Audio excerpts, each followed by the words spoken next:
Fala pessoal, tudo bem? Vamos aqui trazendo mais uma edição do Scout C. A semana passada também não tinha, a gente teve data FIFA, né? Não tivemos partidas, então não teve programa, como também não teve tática sem mistério.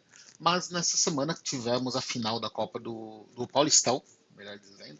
E com relação a isso, a gente traz um pouquinho, alguns números, algumas estatísticas sobre a final, a vitória do Água Santa, uma vitória surpreendente, né? Quem acompanha os vídeos aqui do canal Futijotas sabe que para mim eu achava que o Palmeiras venceria pelo placar de 2-0, deixei esse palpite. 2-1 tá tudo em aberto para a partida de volta, mas é interessante a gente pegar alguns detalhes, né? Então aqui pro Scout C a gente traz alguns números que ajudam a trazer um pouco melhor quais são as ideias de jogo, o que aconteceu, que ajuda a traduzir um pouquinho do que aconteceu na partida. Então, sem mais delongas, vamos trazer aqui o material que eu trouxe para vocês em alguns slides e vamos. Tchau, Flávio. Vamos. Prioridade são as informações aqui. O programa Tática Cia é focado nessa questão, né, galera? Opa, cadê? Bora. Então, estamos aqui com. Vamos aqui, vamos só minimizar a tela porque vamos deixar de uma forma completa para vocês, galera. Melhor? Ótimo. Temos aqui Água Santa e Palmeiras. A derrota do Verdão, levou o placar de 2-1. A gente já traz alguns números para poder estar desenvolvendo aqui, tá trazendo para vocês algumas coisas que foi possível verificar nessa partida. Bom, aqui são algumas estatísticas que eu julgo que são as mais importantes, que ajudam a entender um pouquinho melhor o que acontece dentro das quatro linhas. E aqui a gente tem os números de Água Santa do Palmeiras, então aqui estão os números das duas equipes em desarmes, passes, finalizações e faltas. E aqui temos as médias do Água Santa e do Palmeiras no Paulistão. Isso aqui são dados que foram extraídos, né, sempre dando crédito para o site SofaScore. Então a gente tem alguns pontos que podem ter, a gente coloca em destaque, né? Por exemplo, na questão dos desarmes, a gente teve o Água Santa desarmando, vamos sim, um pouco mais, mas é um número considerável em relação à sua média no Paulistão, né? É importante a gente falar que a média, claro, foi aumentada por conta do desempenho, então você tinha uma média de 14, a média hoje é de 14,8 desarmes por partida, sendo quase 13 certos, e o Água Santa teve 16 desarmes, se destacou muito, ao passo que o Palmeiras, né, quase manteve a sua média, mas acabou desarmando um pouco mais, então teve essa questão, a gente teve algumas, o Água Santa manteve a sua forte marcação e isso ajudou a entender por que os atletas do Palmeiras não tiveram tanto tempo de bola, não conseguiram desenvolver tanto suas jogadas. Um outro ponto que chamou atenção e aí foi o jogo foi travado, né? A gente teve vários erros de passe e isso fica evidente, né? Tanto o Palmeiras tanto o Água Santa quanto o Palmeiras tiveram um percentual de passes certos muito menor do que eles têm na média do Paulistão. E também o próprio número de troca de passes. A gente está falando de quase 50 passes a menos por parte do Água Santa. E a gente está falando de quase 65, 55 passes a menos também do lado do Palmeiras. Né? A gente está vendo uma diferença considerável. E acho que dá para pegar muito assim, 3% percentual do Água Santa. Mas o Palmeiras tem um percentual de quase superior a 90% de passes e teve 85% no duelo da final, então também teve problemas na criação. Em relação às finalizações, a gente tem aí é um número importantíssimo, né?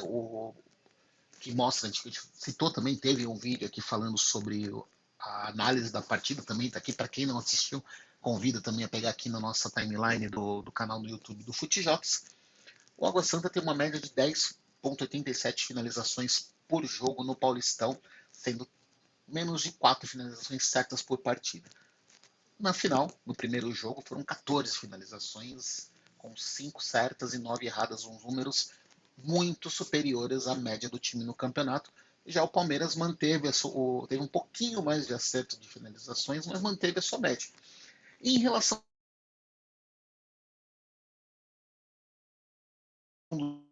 aos times que mais estão além da questão dos desarmes pontuais, um outro detalhe que ajuda a entender esse problema em relação ao Palmeiras não conseguir jogar, um número alto de faltas. Foram 22 faltas por parte do Água Santa, sendo que o time tem uma média de 13 faltas por jogo. Então você consegue perceber que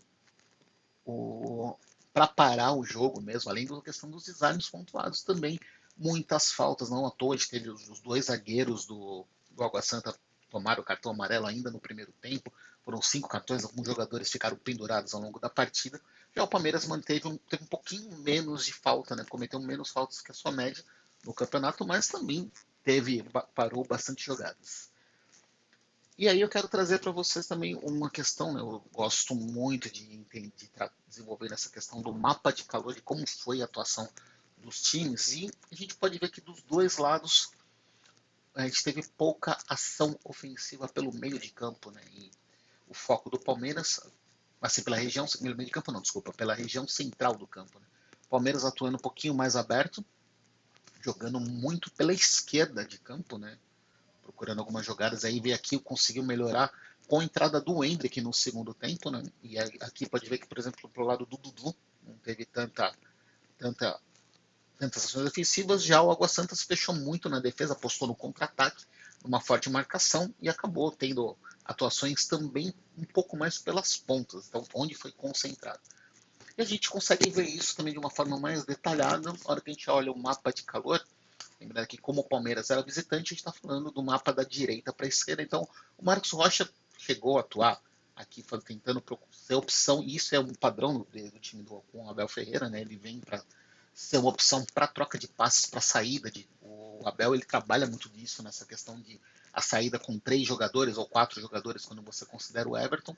E a gente vê o Marcos Rocha atuando nessa região pelo lado direito. Gustavo Gomes e Murilo, essa marcação um pouquinho mais à frente, e tendo até algumas, chegando até a avançar em alguns momentos, tanto para desarmar como até realmente para dar uma força ofensiva na criação de jogadas. O Piquerez, que atuou só um tempo também, já teve um pouco mais de atuação na parte central, diferente do Marcos Rocha. O Marcos Rocha ele vem atuando mais como um terceiro zagueiro nessa questão com o Abel, ele não sobe tanto para o ataque. O Gabriel Menino também aí vem aquela atuando mais pela direita, mas ajudou demais, também teve que trabalhar muito na marcação. O Zé Rafael, aquele motorzinho dentro de campo. O Veiga ajuda a entender também aquele mapa, né? Você vê o Veiga caindo muito para a esquerda, junto com o Breno Lopes, que jogou o primeiro tempo. O Rony tentando se movimentar, mas não teve grande destaque. E o Dudu na direita, mas você vê que também o Dudu não conseguiu ter profundidade. Então, essa questão, a marcação do Água Santa foi muito bem feita e travou o jogo nesse lado. E a gente pega o próprio Água Santa, a gente vê o lateral Gabriel Inocêncio subindo muito também aqui, mas fazendo também um jogo de intermediária. Os dois zagueiros atuando um pouquinho mais fechados, mas também com aquela marcação intermediário de Didi, principalmente, né? O Marcondes já um pouquinho tendo que trabalhar bastante uma marcação mais baixa. O lateral direito Reginaldo procurando tentar subir, então a gente viu, quem assistiu o jogo sabe disso, né? O Água Santa procurou jogar, procurou ir para cima, não ficou apenas quando tinha posse de bola, tentou fazer, apesar da quantidade de passes errados, procurou criar jogadas. Luan Dias é um meia que apareceu com destaque, também teve essa movimentação no setor ofensivo. O Thiaguinho atuando muito mais preocupado com a marcação. O Igor Henrique trabalhando aqui. O Bruno Mezenga se movimentando muito para tentar dar uma opção ofensiva. Inclusive foi com 2 gols, claro, foi o melhor jogador da partida.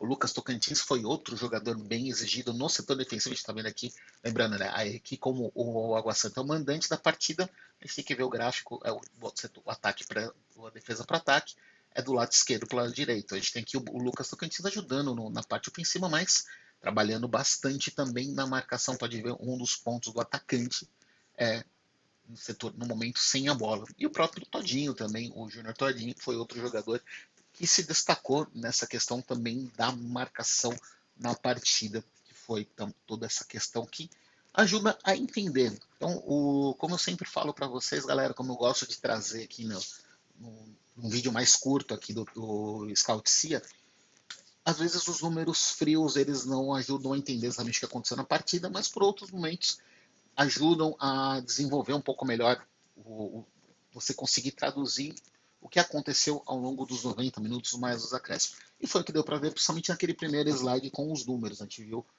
o Água Santa desarmando muito, muitas faltas, travando o jogo do Verdão. E o Palmeiras não por acaso teve problemas para tocar bola, não teve destaques individuais, viu? Veiga, Dudu, o Breno Lopes não jogou bem, o Rony não jogou bem, e claro, tem falhas do Palmeiras, mas também é importante estar citando. Teve muito mérito do trabalho do Carpini, muito mérito do Água Santa na postura que teve na primeira partida da final.